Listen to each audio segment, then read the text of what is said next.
Ah, ça sent Noël, les amis turfistes. Bienvenue à vous. Je suis en grande forme. J'espère que vous aussi, pour étudier le quintet de ce mercredi. Base choco tocard du jour. Et bah écoutez, on va avoir encore le plein d'infos dans cette vidéo. Je vous ai tout fouillé, tout fouiné, fait le papier, analysé. Bref, j'espère, les amis turfistes, qu'en échange, vous donnerez le petit pouce sur cette vidéo. Pensez à vous abonner à la chaîne si c'est pas encore fait. Et oui, il y a du boulot, on a étudié les 16 partants et je peux vous dire qu'il y a plein d'infos intéressantes. Voilà, on va essayer de trier parmi toutes ces infos et tous ces partants, bah, les meilleurs. Ce mercredi, ça se passe à Vincennes. Ça se passe à 15h15 pour le départ de ce quintet. Ils sont tous au même départ, au même poteau de départ, 2700 mètres à Vincennes, Réunion à course 6. Ce sont les mâles, et oui, les mâles uniquement de 6 à 10 ans. Européen, avec quelques visiteurs aux dents longues, mais que l'on connaît bien, et directement en attaquant par le haut du tableau, rien qu'en regardant les dernières courses de Chit-Chat et de Chestnut, c'est pas mal. Allez, on commence cette étude avec le pensionnaire de Daniel Wallenstein, dont j'ai l'interview ici. Sa dernière course est trompeuse, il n'a pu s'exprimer, il a été longtemps bloqué à la corde. C'était dans le tournoi référence, alors l'une des courses références, mais peut-être le plus indicatif, puisque c'était sur le tracé du jour, le prix de Briaré. C'était avec pas mal de partants qu'on retrouve aujourd'hui. Donc, bon, bah écoutez, je pense qu'il vaut bien mieux que cela. On va s'en méfier, il va être à belle cote. L'entraîneur indique que son pensionnaire reste en pleine forme, qu'il retrouve un driver, Benjamin Rochard, avec lequel il a déjà gagné, c'est vrai. Bon, écoutez, moi j'ai noté quand même au papier qu'il n'avait jamais gagné sur les 2700 mètres du jour, ce cheval-là. Mais c'est vrai qu'il est plein gaz en ce moment. Il a des très bonnes perfs, il a déjà brillé à Vincennes. Bon, voilà, il reste la question de la tenue, mais j'ai l'impression, vu son ultime course, que ça pourrait bien se passer pour ce numéro 1. En tout cas, je m'en méfie, je vais le mettre dans mon prono. Allez, on passe au numéro 2, Chestnut, qui est un cheval très très fiable, contrairement à ce qu'on pourrait croire en lisant ses dernières performances. Je pense qu'il n'a pas été très bien piloté la dernière fois, puisqu'il y avait tellement de gaz qu'on l'a tellement bousculé, on va dire, c'est pas comme ça. Bon, bah, par la force des choses, c'est pas du tout une critique de son pilote ce jour-là, c'est juste que bah, le pilote il a fait ce qu'il pouvait, mais ça s'est mal passé, voilà, on va dire ça. En tout cas, je pense qu'il faut le reprendre en bonne confiance. Ce numéro 2, c'est un fils de Jokos qui possède des lignes solides en France l'hiver dernier. Il possède des lignes solides en Suède depuis, parce que malgré ses gains, il a quand même encore brillé en Suède ensuite, dans des super lots. Son écurie est en super forme, on l'a vu dimanche. Donc pour ce mercredi, ça sent bon. En tout cas, moi je pense, c'est mon avis, et il n'engage que moi bien évidemment, qu'il faut mieux l'avoir avec soi, ce numéro 2. Allez, on passe au numéro 3, Gisou Détang, excellent. L'avant-dernière fois, il avait montré corde à gauche, c'était top. Christian Bijon m'a semblé pas trop inquiet par sa faute la dernière fois. Il était parti à 3 contre 1. Moi, je vais le juger sur sa ligne avec Genmab. Genmab qu'on retrouve pas aujourd'hui, mais c'est une super ligne dans cette catégorie d'âge. Et donc, je pense que il faut le juger sur cette performance. C'était dans le prix de la Camargue. Bon, voilà, sa marge est évidente. Alors, il faudra qu'il tourne bien à gauche, mais bon, dans son interview sur Génie Course, son interview vidéo à Christian Bijon, voilà, semble vraiment pas trop inquiet sur le fait que le cheval soit fiable ou pas. Et puis, voilà, il trouve qu'il va de mieux en mieux à gauche, puisqu'avant sa faute, il tournait bien. Donc voilà, bon bah écoutez, un rachat total est envisageable, on s'en méfie fortement de ce numéro 3. Passons au numéro 4, JB du Froitier, qui mérite une petite note de méfiance. Il n'a pas eu le bon parcours dans l'une des courses références. C'est un Hongre de 6 ans qui devra musarder en espérant évidemment un bon déroulement, mais tout comme son coach, une 4-5e place n'est pas impossible. Je pense qu'une 4-5e place n'est pas impossible, donc on va spéculer pour ce qui est des champs réduits. Vous pourrez peut-être tenter de le mettre plus haut si vous êtes spéculateur. Bon, moi je vais le mettre dans mes champs réduits, ce 4. Passons à Mister Donald, numéro 5, qui est un cheval que j'adore lorsqu'il est déféré, mais il a montré moins de marche ces derniers temps et il reste ferré aujourd'hui. Pour toutes ces raisons, je recommande l'impasse sur ce fils de Niki. Allez, passons à Matteo Di Quattro, il porte le numéro 6, il donne toujours le meilleur de lui-même en piste, il est tout le temps, tout le temps, tout le temps dans la bagarre, mais tout le temps battu. Bon, comme on l'a vérifié la dernière fois, il y a quelques limites à ce cheval. Alors JMB est en renfort aujourd'hui. Bon, moi je pense quand même que le lot est trop fort pour gagner. Bon, maintenant pour un petit ticket spéculatif, on met ça en bout de ticket ou dans un champ réduit, ça paraît possible. Passons au numéro 7, Drakowski, qui fera partie des regrets. C'est un cheval qui, en 18 tentatives à Vincennes, n'a gagné qu'une fois, donc on peut pas dire que ce soit un spécialiste, hein. Voilà, il travaille bien en vue de ce quintet, selon Éric Bondeau. Sachez qu'Éric Bondeau hein, n'a pas de préférence entre ces deux partants, c'est-à-dire donc ce numéro 7 et donc le numéro 11, Do What You Do Well. Do what you want to do, mais do it well, hein, comme on dirait. Bref, ces deux partants, il leur voit une chance pour les places, pour revenir à des choses un peu plus précises. Donc ce 7, bon voilà, pour les places, regret. Allez, passons au 8, Joli Vert du Gers. Alors, je vous l'avais donné en base en or la dernière fois dans le prix de Briaré. Il a fini vite, mais trop tard.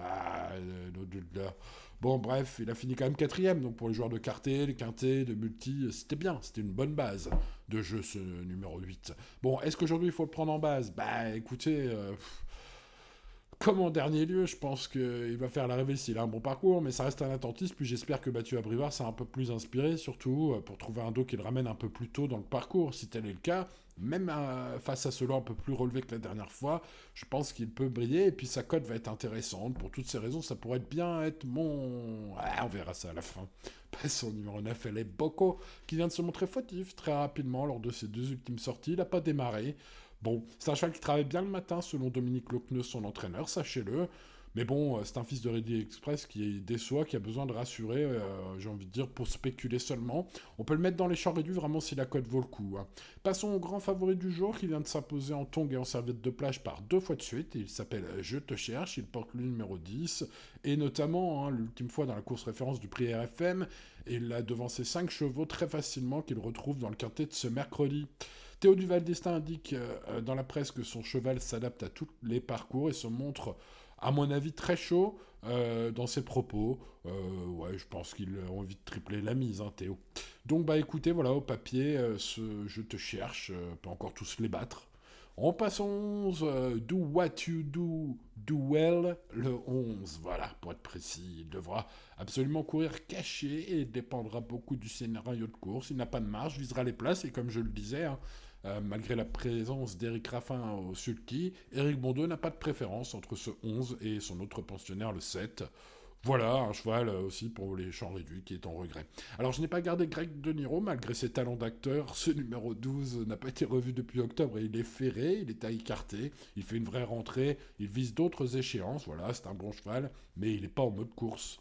On passe donc au numéro 13, Glamour Yoma. J'aime surtout ce cheval, la corde à droite. Alors, son coach est confiant, hein, dans son interview sur Equidia, le pro espère une place, hein. Bon, bah sachez-le, c'est une info, je vous la donne. Pour ma part, je demeure très mitigé sur ce 13. Passons donc au 14, Just de Loison, qui était évidemment probablement le meilleur cheval français au départ aujourd'hui, avec 15 victoires en 26 courses, c'est même le cheval qui a le meilleur taux de réussite gagnant, hein, ça c'est sûr. C'est un petit crack, ça c'est sûr. Par contre, il n'est pas en mode course ce mercredi. Il manque de préparation selon son entourage. Il vise de futurs engagements. Voilà, il faut peut-être l'oublier aujourd'hui, ce numéro 14, peut-être. Passons au numéro 15, Carlo Fortefonte, qui détient une belle chance. Sa dernière fin de course dans la course REF, c'était la course du Prix Hautefort. Et prometteuse, je pense que sa meilleure performance, ce jour-là est bien meilleure qu'il n'y paraît, et pourtant elle est toujours à l'arrivée. C'est un cheval vraiment sympathique, les bruits d'écurie se corroborent, hein, ce que je veux dire. Moi, je le vois jouer le podium. Et puis, Joran Andwerga, hein, son coach, j'ai lu ses déclarations. Alors, sur Génie, il dit, je le cite, hein, sa course est bonne début décembre, mais mon cheval sera encore mieux ici, donc c'est prometteur. Et puis, sur Equidia, il a répondu aussi aux journalistes, où il indique, je le cite, on effectue le déplacement avec des ambitions. Fin de citation. Bon, bah, tout est dit, hein, ce 15, ça pourrait être un joli choco. Passons au numéro 16, Global Doubbet, qui fait partie des priorités malgré sa dernière prestation peu encourageante face aux vieux. Alors, le lot était relevé, c'était une course de groupe, mais bon, c'était les vieux.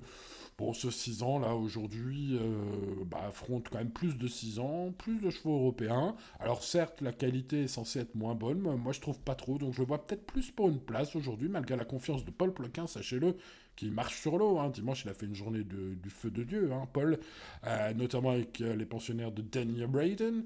Donc, la forme de l'écurie, la forme du cheval et la forme du pilote, certains le verront comme un soleil, ce numéro 16, il est d'ailleurs parmi les grands favoris de la presse. Bon, moi je le garde, mais peut-être plus pour une place. Bon, c'est mon avis, je peux me tromper, mais ouais, c'est son ultime course qui m'a pas forcément hypé, on va dire. Allez, passons au choix, les amis. Il faut faire un choix. Allez, avant de passer à mon prono, je voulais remercier ceux qui mettent le petit pouce tous les jours. Vous êtes extrêmement nombreux, quel que soit le nombre de vues qu'il y a sur les vidéos. Là, j'ai regardé ces dernières semaines. Vous êtes des centaines à mettre le petit pouce tous les jours. Alors, je voulais vous remercier. Merci à ceux qui mettent le petit pouce tous les jours. Vous êtes les meilleurs, les amis turfistes. Allez, on y va pour la sélection. Chestnut, et oui, ce ne sera pas le cheval de tout le monde. Moi, je le crois beaucoup plus fiable que sa musique ne l'indique à l'heure actuelle. Je pense que avec une drive un petit peu plus... avec une main un peu plus ferme, bah, la main d'Alex Abrivard, hein, aujourd'hui, il peut mieux faire. Ses perfs en France l'hiver dernier étaient magnifiques. Le cheval a confirmé en Suède ensuite. C'est donc un cheval qui se présente d'ailleurs d'une écurie en super forme. Hein, les Raiders, ils volent en ce moment. Je pense qu'il vaut mieux l'avoir avec soi. En plus, sa cote va être bien intéressante. Ce numéro 2, ça pourrait être un cheval en or à l'arrivée. On espère en tout cas. Les courses restent les courses, évidemment. Et puis, bah, le grand favori du jour, à moins de 2 contre 1, ce sera Je te cherche, le numéro 10, puisqu'il vient de s'imposer par 2 fois en tongue et en serviette de plage, devant des chevaux qu'on retrouve aujourd'hui. Donc, bon, bah, évidemment, au papier, on voit que lui, quand on fait le papier, bah voilà, les bruits d'écurie sont bons. Hein. Théo Duval d'Estaing m'a semblé y croire pour le triplé aujourd'hui, avec ce numéro 10. Bon, bref, voilà, j'en fais pas plus sur ce numéro 10, ce sera le grandissime favori logique. Passons aux très belles cotes avec Carlo Fortefonte, ce numéro 15, j'y crois, j'espère. En tout cas, je pense qu'il va encore mieux que son ultime course. D'ailleurs, je pense que son coach aussi, hein, je vous ai relayé dans cette vidéo son interview au reporter de Génie et au journaliste d'Equidia. Je pense que ces déclarations parlent d'elles-mêmes pour ce numéro 15. On y compte avec ce numéro 15, les amis turfistes, croisons les doigts. Et passons à mon tocard du jour. Et oui, la dernière fois, je vous l'avais mis en base en or, il a fini vite, mais trop tard, quatrième. Il a quand même sauvé ceux qu'il avait pris en base en quarté, en quinté ou en multi. Ah, mais il aurait pu faire mieux ce jour-là, évidemment. J'espère donc que Mathieu Abrivard s'est un peu plus inspiré, car si le lot est un peu plus fort aujourd'hui, le cheval est plein de bourre, hein, est très régulier. Tout va jouer au parcours, mais sa cote vaudra un certain risque. C'est pourquoi, vous le voyez, je l'ai gardé dans mes 4 premiers. 2, 10, 15 et 8 sont donc mes préférés, devant le 3, le 16, le 1 et le 6, avec un indice de confiance médian, on va dire 6 sur 10, donc on reste bien sûr raisonnable. Allez, merci à vous, hein, les amis turfistes, pour votre fidélité. N'oubliez pas le pouce si vous ne l'avez pas encore mis aujourd'hui, pour ce mercredi. N'oubliez pas de vous abonner à la chaîne si ce n'est pas encore fait. Vous pouvez vérifier évidemment avec la cloche, hein, que vous avez bien mis les petites notifications pour avoir mes vidéos quand elles sortent. Merci à ceux qui sont abonnés depuis longtemps. Vous êtes vraiment les plus fidèles. C'est vous qui faites que cette chaîne perdure dans le temps. Et j'espère un peu la qualité de mes infos quand même. En tout cas, les amis turfistes, je tenais à vous souhaiter un excellent réveillon ce mercredi soir. Et je vous dis à demain pour de nouvelles aventures. C'était Simon. Ciao, ciao.